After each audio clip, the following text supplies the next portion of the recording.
योग्य शिक्षक शिक्षिका और शिक्षाकर्मी अधिकार मंच ने योग्य शिक्षकों की सूची तत्काल प्रकाशित करने और उनकी नौकरी बहाली की मांग में अलीपुरद्वार शहर में एक विरोध रैली निकाली है। इसके साथ ही उन्होंने अलीपुरद्वार चौपथी इलाके में सड़क जाम भी किया। অবশ্যই আমাদের এই পথ বেছে নিতে হবে, কারণ আমি একজন যোগ্য শিক্ষিকা, আমার নাম মৌ দত্ত, এবং আমার সরকারের কাছে একান্ত প্রার্থনা যে আমাদের যোগ্য আর অযোগ্য যেন সেগ্রিগেশন অতি সত্বর করা হয়। আর তারপরেও যদি ওনারা না করেন তবে যত শিক্ষক শিক্ষিকা আছে যারা যোগ্য তাদের কিন্তু মৃত্যুর জন্য এই সরকার দায়ী হবে। এই জন্য আমরা আজকে এই রাস্তায় এই পথ নিয়েছি।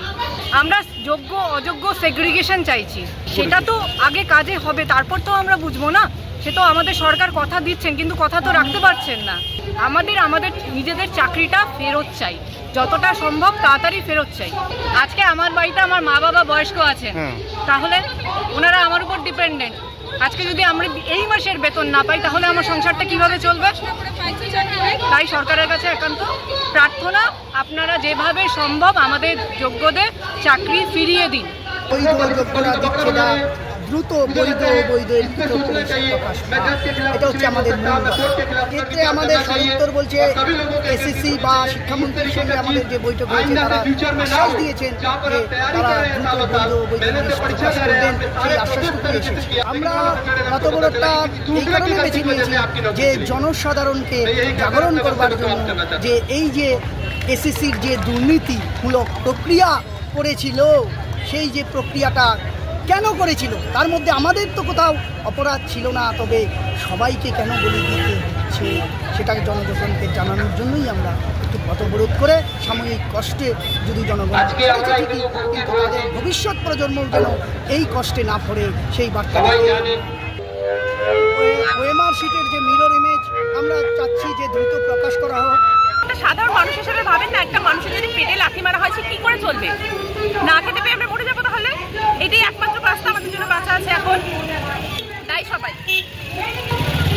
সবাই কারণ নাম বলবো না, তাই সবাই অবশ্যই আমরা নিজেদের স্থানটা ফেরত পেতে চাচ্ছি।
Pampered, not just a hospital, but a mother.